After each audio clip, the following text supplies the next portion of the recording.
What is your date of birth? My date of birth? I was born on July 5th, 1925. Okay. And where were you born? I was born here in Gloucester, and the building no longer exists.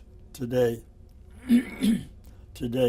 it's a big hotel there, and a brand new hotel, a big one. And of course, they tore down the old buildings where I was born. I was born way overweight. I was 13.5 pounds when I was born, and I was born with I guess the doctor had a problem pulling me out, and so he broke my left arm, and so I was an overweight baby in a sling, with an arm sling, because I was. That's the way it was, and that was okay, but I don't remember it because it's so long ago, of course. And what was it like growing up in Gloucester? in Gloucester during the Depression, it was very, very. It was very poor. The whole community was poor. The wharfs were all in disrepair, and the fishing business, of course, had gone down the dumps because of the Depression. And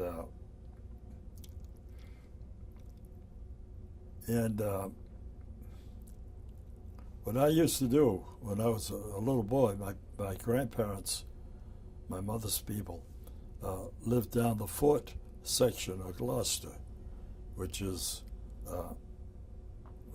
one of the old sections, and we used to go down there visit. Of course, my mother would bring the children, and we'd go down and visit. And during the visits, that was also one of my playgrounds as a child, and we used to play underneath the wharfs, fisher wharfs, and aboard the boats, fisher boats, and then we'd go fish for crabs,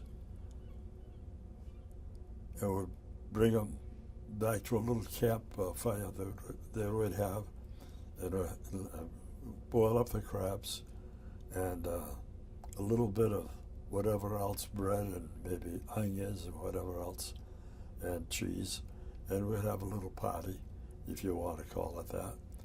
And so we had a good time, and it was sort of a big adventure when I was a kid. Now, during that time, shortly after that, I started work for my father, and on fish. And it was normal for a 10-year-old to start working in that society that I was born in. And so I was getting 50 cents a week. That was my pay. And I was pretty much, I was a gopher, let me put it that way, okay? They sent me, Mike, go get a bucket of steam. So how do you get a bucket of steam, you know? And I knew that. And, well, they say, get a left-handed monkey wrench. Okay, fine. So I knew I couldn't get either one of them, but I'd go on with an empty bucket, and I'd go to different wharfs, and I'd just socialize and talk to different people. And it's sort of a way of getting away from everything. And so I did that, and that was fine.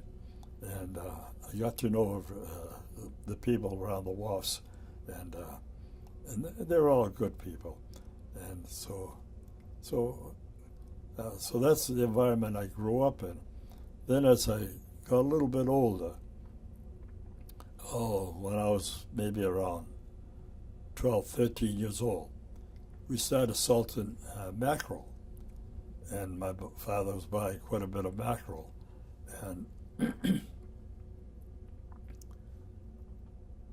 and I learned, and we worked out the sun, because those days didn't have the laws that they have today. So we worked out in the sun, salt and mackerel all day long, all right, and the big barrels of mackerel, and the fish cutters, of course, would cut the mackerel into fillets, and we would salt them and place them in the barrels. And, and that was a system that we used, and placed them in the barrels, of course. The three bottom layers were skinned down, touching the bottom, all right? And then succeeding layers were skinned up, and we put them in a circular fashion into the barrel. And of course, we made sure they had plenty of salt, the fish, and then after we're done, then we get gallons of 100% brine, saltwater brine, about 100%, and we'd fill the barrels with the brine, and so those are the big barrels, not the small barrels, big barrels, the 55-gallon barrels, and so anyhow, that was very interesting, and we did that, and after that, about 2 or 3 years, then I'd go to school, grammar school, maybe around the 5th grade or 6th grade, and I'd be sometimes a week or 2 or 3, 4 weeks later, I'd still be pulling some fish scales off my body. I don't know how they got there, because I was fairly clean and washed myself, but they were there. And then sometimes I'd reach into my pants pocket, and again, I'd find a handful of fish scales, and I don't know how they got there either. But I was really deep into the fish. So, with Germany becoming more aggressive and Japan becoming more aggressive as well, was this a topic that was discussed in your home or your school? No, we really didn't discuss that too much at the time. We weren't politically minded, and we were very patriotic in a sense, because we had to say every morning, we said the Pledge of Allegiance every day, and of course everything was pro-American, and we had I think it was Memorial Day each year. We'd go to the cemetery in the whole class, and we'd be singing Civil War songs. Those days it didn't have any World War II songs, and so we sang the Civil War songs that we used to sing in celebration of the veterans, and so it was a very patriotic scene, but it wasn't anti-war scene or pro-war or anything like that. It was very just patriotic in the sense we were Americans who were proud of it, and that was it. But there wasn't any, we hate the Nazis or we hate the fascists or the Japanese or anything like that. We didn't have that kind of talk.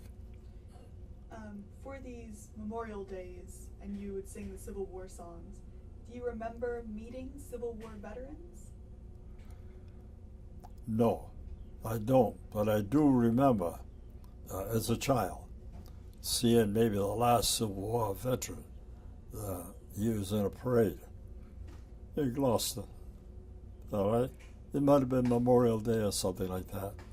And he was marching, I think he was alone, and he was marching down, and God knows the poor man. He probably is about my age now, but he was marching, and he was there. All right. So, do you remember what you were doing and where you were when you heard about the attack on Pearl Harbor? When I what? When you heard about the attack on Pearl Harbor? Oh.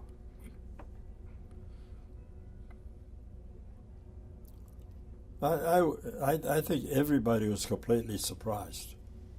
I know I was, and we never anticipated that whatsoever. And as a matter of fact, we did. We were not in a war mood, or that sort of thing. We were just patriotic Americans, and of course, if the president said that the Japanese had done a horrible thing, of course we believe the president, and of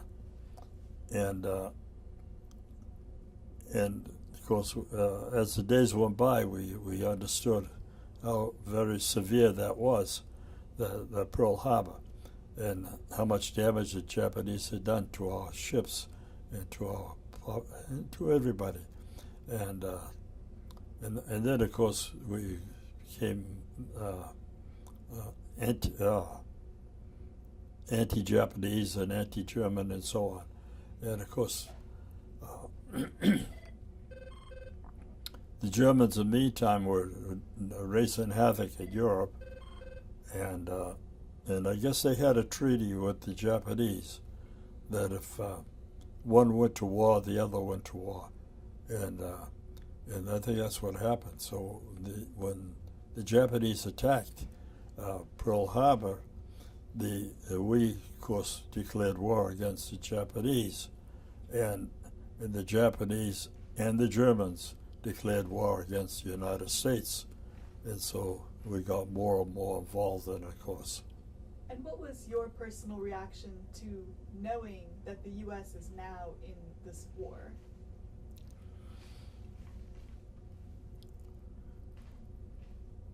Well, we were very apprehensive, no question about it. We were very worried about our own country and what might happen to the whole world, and we were. And I was, about that time, I was in high school, and of course we had been studying some history, American history, and so I knew what was going on, and I'm going to deviate a little bit there and tell you, I graduated in 3.5 years, all right, from high school.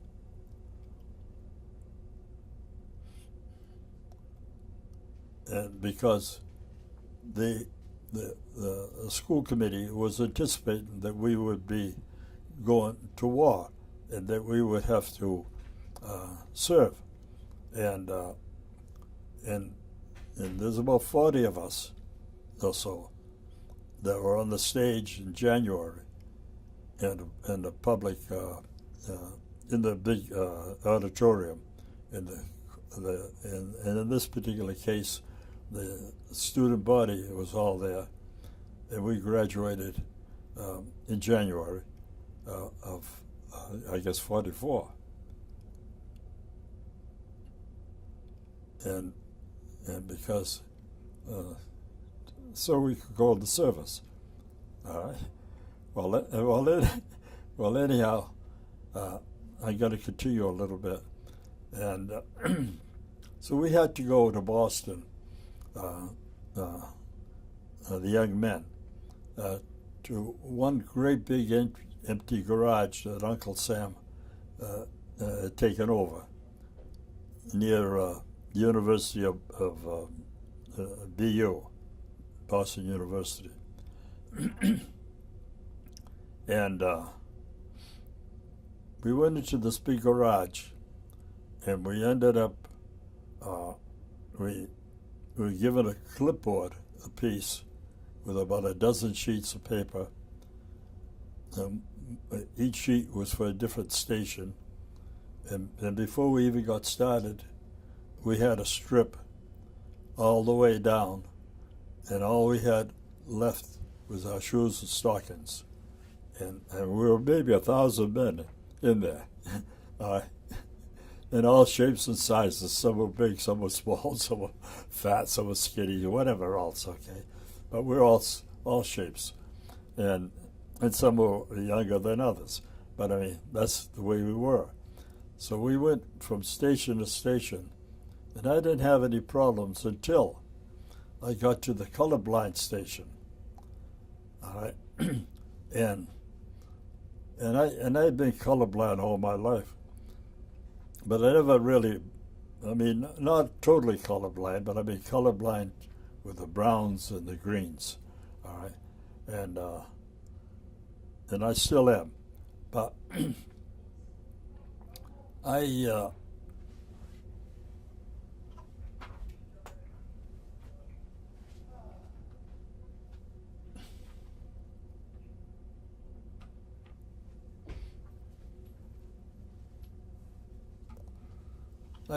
blurted out. I says, "Oh shit!" And my one of my classmates was right behind me. His name is Jack Curley, and Jack behind me said, "Mike, what's the problem?" I said, "I can't see the numbers." He said, "I'll help you." I said, "You will?" He said, "Yeah." And so he did. And the sergeant behind the desk would flip a page, and Jack would whisper in my ear what the number was, and I'd repeat it loudly, and I passed a colorblind test. So that's how I passed that one. And I couldn't hide the fact that I'm nearsighted, so, but I could hide the fact that I was colorblind. So it's fine. So I passed. And it was about maybe a month later, or maybe less, that I was drafted. And I went to into the service, and the first stop, of course, was Fort Devens, near Boston. I mean, in Massachusetts. And and then from there, we were given different destinations, and they shipped me to Rockford, Illinois. There was Camp Grant. That was the name of the camp. And that was, Camp Grant was basically a medical treatment, a medical camp for the medics to learn how to handle the medicine, and for the servicemen in combat and whatever else, hospitals or whatever. So that's what we did. And so. Sorry, what did you think about being trained in the medical field? I didn't mind. No, I didn't mind. I felt comfortable. The only thing bothered me a little bit, not a whole lot really, but a little bit, is that all the conscientious objectors, of course, were there too. All right, and they weren't going to fight. Some of them were Seventh-day Adventists. Some were whatever, different religions, but they weren't going to fight, and of course everybody knew that. Well, anyhow, the training camp was over, and by that time I was 19 years old. I just celebrated my birthday in 19. I turned 19 while I was in camp, and now D-Day happened just before that, because my birthday's in July, and D-Day was in June, June 15th, I think. But anyhow, it was in June. And the casualties, of course, are coming in kind of heavy. And so they had another examination for me, I mean for all of us. And because they wanted to see who they could send to the front lines, of course. So I was going through, and the sergeant behind the desk at the end, he says, you're on limited service, you know that? I said, yeah, I know it. He says, do you want to go general service? I says, can I? He says, sure. I said, great. And I knew what I was doing. And but I figured I didn't want to go through a whole goddamn war without knowing what happened and not having a story. So now all of a sudden I had a story. All right. So now it's going to be general service. And that's what happened. And I went across the ocean on the Queen Mary. We had 13,000 men aboard that vessel. And Winston Churchill was on the same vessel. Yeah, yeah. Of course, he had the first class accommodations. 13,000 of us, we didn't have that. And we had 2 meals a day. Let me pause. I just need you to sit back again because you're out of the shot for the camera. Hmm? If you wouldn't mind sitting back again. Oh yeah. Just because, yeah. Am I all right now? I move too much? Perfect now. All right. So,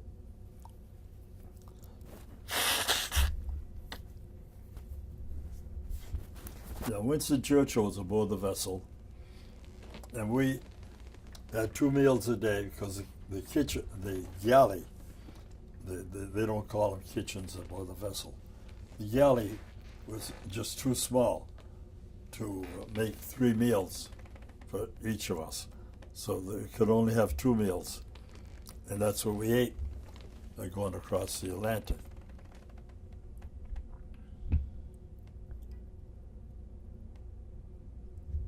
Is that okay? Okay. And Do you remember what you were eating? no, I don't. No, I don't. But I'm sure the food was good. It wasn't great, but it was good. All right. And so anyway, we had that. And when the vessel landed in Scotland, the place they call the Frith of Forth, which is basically a very deep water port just to the north of England, in Scotland, right by Glasgow. And I didn't know, but I think Glasgow was in Scotland. I thought at the time that it was in England, but it wasn't. It was in Scotland. And from there, well, of course, we gave Winston Churchill a great big cheer. And he sent up 2 fingers, a V for victory sign, and he had a bowler hat on, the type he wore. And so we gave him a big cheer. And then we got on the train. We went south of England to a place, Salisbury, I think they called it. That was near where they have the Stonehenge memorial, about 2,000-3,000 years old. So I didn't know it at the time. I wish I had. I would have paid a visit, but I didn't know. And no one told me about it, and I didn't know about it. And so I didn't see it. But, now, if I knew it now, of course I would go. But anyhow, I didn't know about it. So anyhow, while I was in that camp, I guess I was there 2 or 3 weeks, they had us marching almost every day just to keep us occupied. And it seemed like it was raining every day, so we're marching in the rain every single day just to keep us busy. All right. And there of course, we could go in the barroom, even though I was 19, all right? And the laws are different there.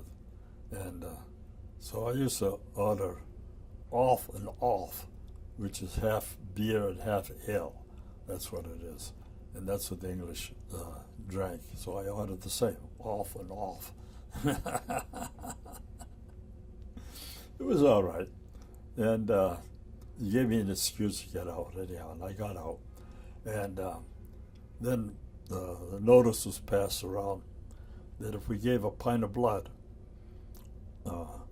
we would get a 24-hour pass to London. And that sounded pretty good to me. So I gave him a pint of blood, and about a dozen of us others gave it. And we went to London. We had the 24 hours there. And we hired a cab driver, and we asked him to show us around London. We didn't know where to go. And so he did. And at one point he stopped he stopped and he asked us all to get out of the cab. So we got out of the cab, and he said, "Now take a good look around," and we did.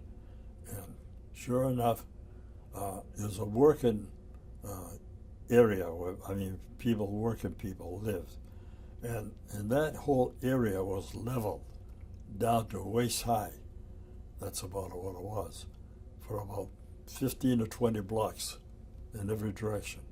All right, so it's a very, very big area that was leveled, and that was by the German bombs and the bombers and the V, whatever they called it. The unmanned bombs that they sent over. But anyhow, between the two of them. So, and that showed me what the Germans could do and what they did do. And that was sort of something I really remembered. And then when I was a POW, at one point, we were being marched from one place to another under guard by the Germans, and the Germans would point out a building or something, the German guards, and say, "All is kaputt, all is kaputt," meaning all is ruined. And I would answer them stupidly. I said, "Yeah, all is kaputt." He meant it one way, and I meant it another way. I meant it, you had it coming to you, And so I had, am I getting out of focus? So anyhow, I meant it the other way, all right?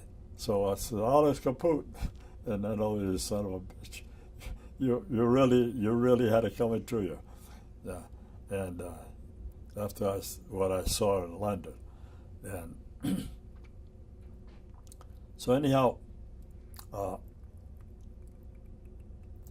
think I got to deviate a little bit and probably go back to the time I was in the service in the front lines. Right, we had left off where you were in England. So did you want to pick up where you made your way over to Europe? Oh, okay. So anyhow, from England, we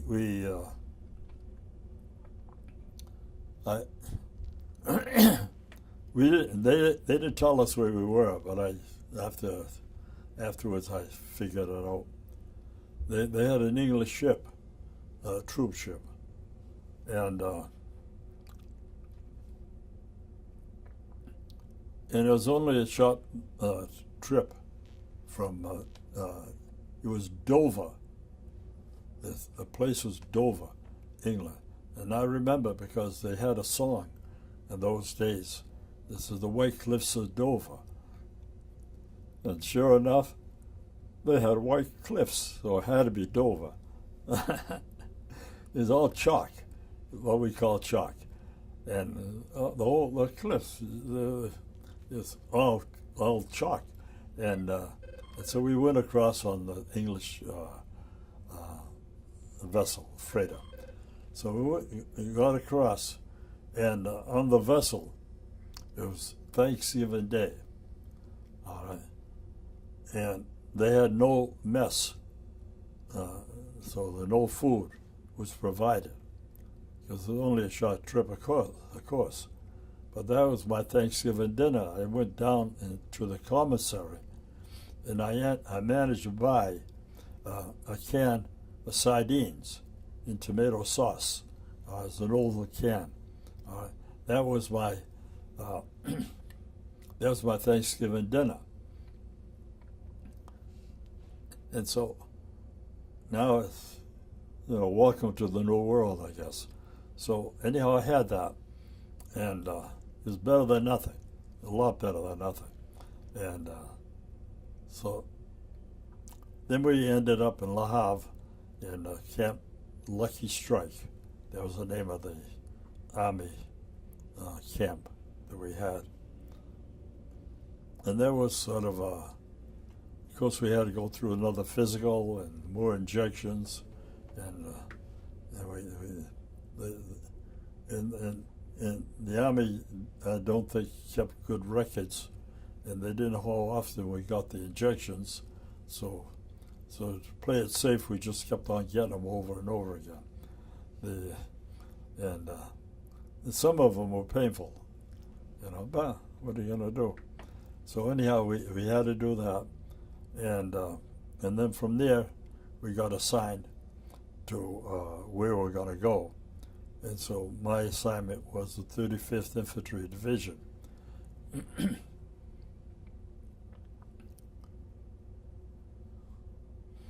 And so I guess we were there about a week or so. And after that, yeah, it's probably about a week. And after that, we went into the Army called 6x6s. Those are the Army trucks. They call them 6x6s. And we started going towards the front lines. And it was, of course, now I'm talking about early in December. Middle of December it was, I guess. And it was getting chilly, of course. And first thing we heard as we were going towards the lines was the American artillery, shooting off. All right.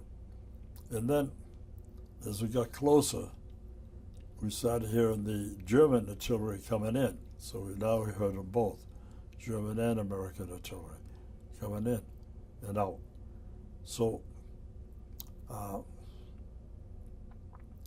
and of course, it's getting cold and chilly. And from there, I got off the truck, and I was assigned for a short time into the aid station, the battalion aid station, they call it. So I was there maybe a week, something like that.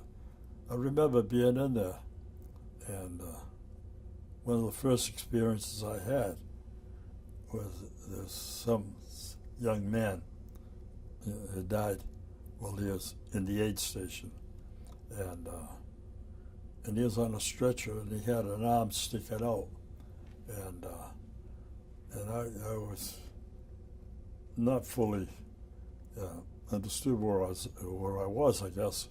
So they told me and another to carry him out and leave him on the sidewalk. So I had one end of the stretcher, and the poor fellow had his arm, the dead man, he had his arm sticking out.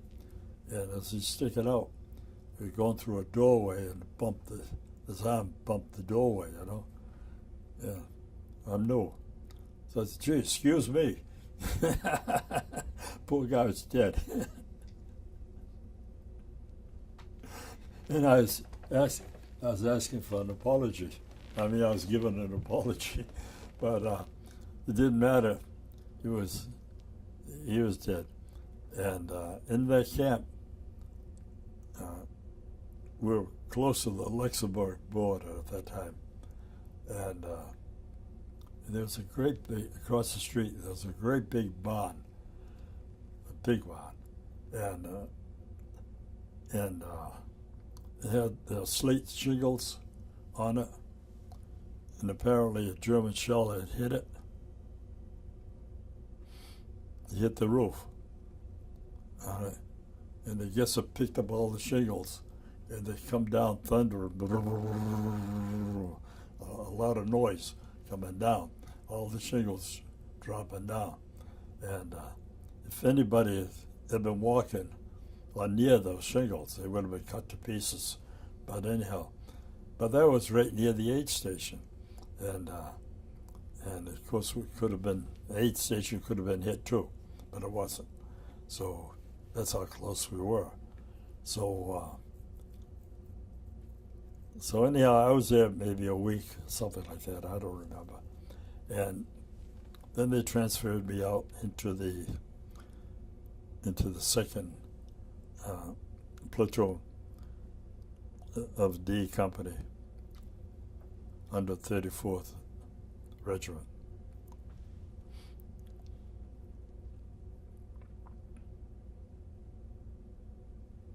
What did that mean, that transfer? Was there a difference in your job? Oh yeah, absolutely. Yeah, in the aid station, we had some doctors, certified medical doctors. They were usually young men, but I mean young doctors, but they were certified doctors, and they were in charge overall, and everybody else, of course, under them. And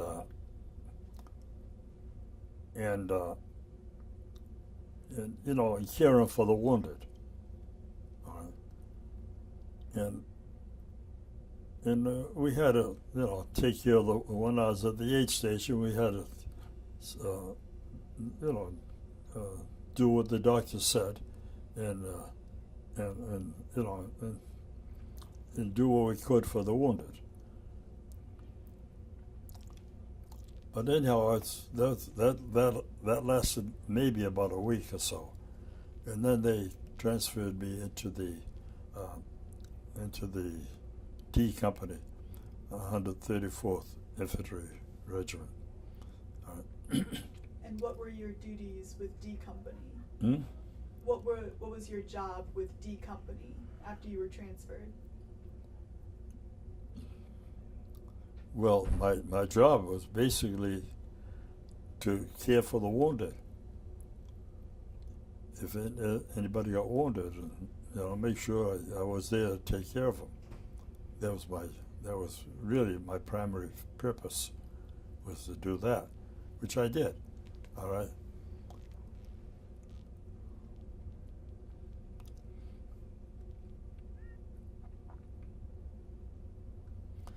During this time, we had 2 or 3 different experiences. I don't know if you want me to repeat them. You do? All right. One of them was,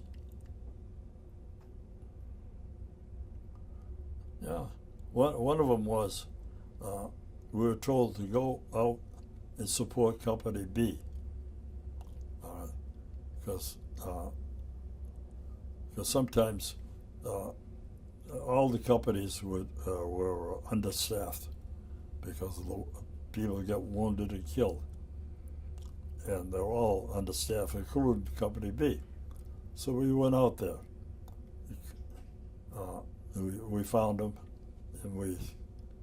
and the sergeant told the captain that we were there, and he said, "Well, dig in across the street." There was a little street there. So we started digging in, and sure enough, the Germans were up on the treetops, and the snipers, and And so the snipers were up there, and they had these German machine guns. They call them burp guns. And the burp guns shoot an awful lot of bullets in a very, very short time.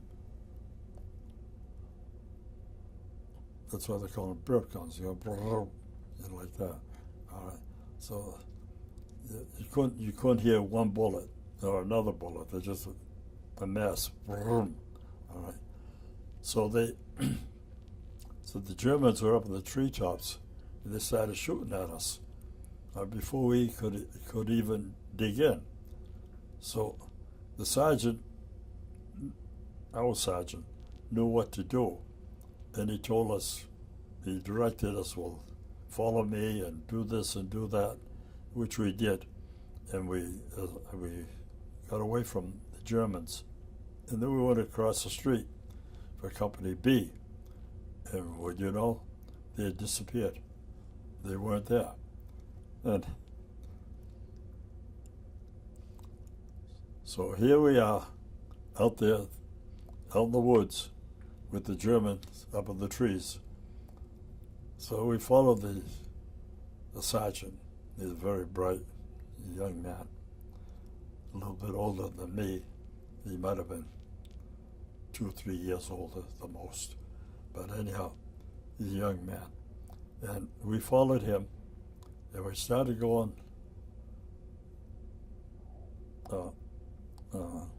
trying to go back to the American lines. And we found a big ditch alongside the road. It was a drainage ditch, I guess, but it was like 3 or 4 feet deep, about 3 feet deep anyhow. And so we started going up that ditch. And of course we followed the sergeant. And we were going up, and we might have gone up a half a mile or a mile. And next thing you know, they stopped. And I had to be the last man because I was a medic. My position in line, I had to be the last. So they stopped. And what was going on was the Germans were directly across the street. They're camped in, and they're raising hell. They're loud and boisterous and just having a good time. All right. And we could hear them. And we were crouching low in that ditch and moving. Now all of a sudden we stopped. And stopped for 2 or 3 minutes or 4 minutes, whatever it was. And I was getting kind of nervous. I was the last man in line with no gun, of course. And so I asked the fellow in front of me. He didn't know what was going on. The next guy didn't know either. So I did what I wasn't supposed to do. I crawled up, and I passed, and I found out what happened was one of the German soldiers that heard us, and he crossed the street to see what was going on. And before the German soldier could do anything, the Americans, our men, got the guns pointed at him, and he didn't have a chance, the German. So when I got up there, I said, what's happened? They told me. I said, did you search him? Oh, yeah, we searched him. I said, you did? Yeah, he had a gun on him. He had a rifle or something. I said, yeah. Did he have anything else? No, he's all right. I said, I don't know. I didn't trust him. I didn't trust our own men to give me the right information. And, of course, I didn't trust the German either. So I started fishing him. And sure enough, he had a beautiful pistol on his belt, inside the pants. A beautiful pistol. And so I found that right away. I said, that's mine, I told him. Now, I wasn't supposed to carry a gun. So Sergeant said, okay, it's yours. But but I couldn't carry it. So the sergeant brought it in, and we were going across. We're going a little further, and then we saw the Americans' line. So I got to the American line, and we told the Americans who we were. All right, and they said, "Well, what's the password?" What password? We don't have any password. They said, "Well, you should have a password. If you didn't have a password, you could get shot." All right. We said, "But we left early in the morning before it was passed out, before it was given out. So we don't know." Well, anyhow, we were there about 5 or 10 minutes, maybe 10, and because the sergeant, the new sergeant, he wanted to double check and make sure that we weren't Germans dressed in American uniforms, because they were doing a lot of that during the war. So we did. We passed the exam. So, he finally was convinced we were okay. So we somehow or other got a Jeep, and we put the German on the hood, like an ornament, hood ornament, all right? And the 4, 5 or 6 of us, whatever it was, jumped on the Jeep. We drove into town, where our headquarters was. So we stopped at the headquarters, and in the headquarters, we were there for maybe 5 minutes outside, maybe 10. And then the sergeant come out, and he says, "Boy," he says, "the captain's some upset with us." I said, "What's the matter?" He says, "Well, he didn't like the way we searched the German." I said, "What do you mean?" He said, he had a stiletto knife in his boot. I didn't, you know. So he did. And so the captain's very upset with us. So anyhow, they had my pistol, and about 2 or 3 weeks later, I was POW. So that means I lost the pistol. So I didn't have the war trophy, and probably somebody at headquarters brought it home, and he enjoyed telling his friends how he captured the war trophy. So that's life. So anyhow, that's what happened there. And what about moments where, you may have seen an injury that really stood out to you, or? Well, that was near the end. I'll tell you that a little later. So the next one was we were our squad, the ones I was with, were going into to see where the Germans were, looking for them, and there's 2 sergeants there, and they went into the woods, and the men were supposed to follow them, our men, and they didn't. All right, and the 2 sergeants went in there, one in one direction, one in the other direction. In the meantime, the Germans were lobbing mortar shells at us.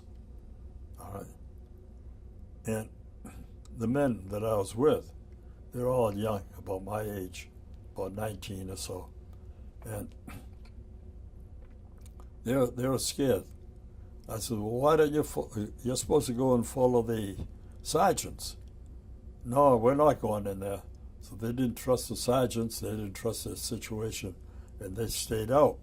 All right, and I tried to get them to do what they're supposed to do, because I was supposed to be the end, all right, the last man, and I couldn't leave these men alone to go with the sergeants, because that wasn't my job. All right. So what I do, it was New Year's Day. This happened. And the Germans are lobbing the shells in. and I got on a little brick fence, a stone fence about this high, all right, and of course a little higher than the men, and I was doing stupid things like saying "Happy New Year, Happy New Year," and doing something to cheer them up and maybe try to get them to do what they're supposed to do. And of course they wouldn't. They didn't think anything I was doing was worthwhile. They just weren't going to do it.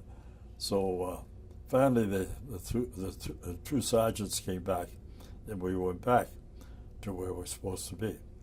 Well, anyhow, a few days later, we were again called out on a reconnaissance mission, I guess you might call it. And this time, we just so happened, there was a little hill, and we were on top of this hill, a dozen of us or so. We're up there, and of course we kept quiet. And who comes by is two of the German snipers. All right? And they had white uniforms, so that you couldn't see them in the snow. All right? And they had long-barreled rifles. They were very good for sharpshooting, and they were snipers. All right? And so they were going by. And of course, our men were pretty green. That was probably as experienced as most of them. And they finally set up, we had a machine gun, a big, cumbersome American machine gun. And so they set it up, and the Americans started shooting. And they got one of the Germans in the lake, apparently. And so he's running into the woods, and but there's a big stream of blood that you could see, you know. And I tried to get the sergeant to go after him. He said, "No way." He said, "We're not going after him." And because in all probability, the other fellow's probably waiting for us. And so to go in. So we didn't go in. But anyhow, we got one of the snipers. It's probably one of the same snipers that was up in the trees a few days before that. In all probability it was. So anyhow, that's what happened in that particular case. Let's see what else.